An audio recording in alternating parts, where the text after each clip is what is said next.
अमरीकी महकमा ख़ारजा के तर्जुमान टेमी ब्रूस ने तवक्को जाहिर की है कि सदर ट्रंप अपनी 2 सदारत में मसला कश्मीर हल कर सकेंगे।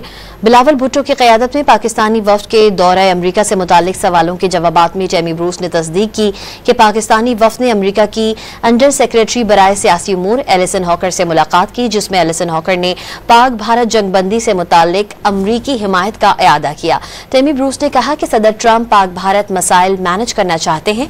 सदर ट्रंप ने ऐसे लोगों को मुज़ाकरात की मेज पर बिठाया जिनके बारे में तसव्वुर भी न था।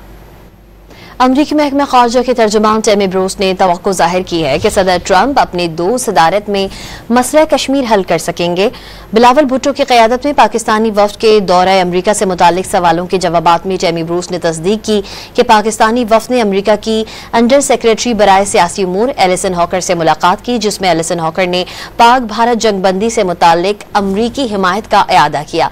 टेमी ब्रूस ने कहा कि सदर ट्रंप पाक भारत मसाइल मैनेज करना चाहते हैं। सदर ट्रंप ने ऐसे लोगों को मुज़ाकरात की मेज पर बिठाया जिनके बारे में तसव्वुर भी न था।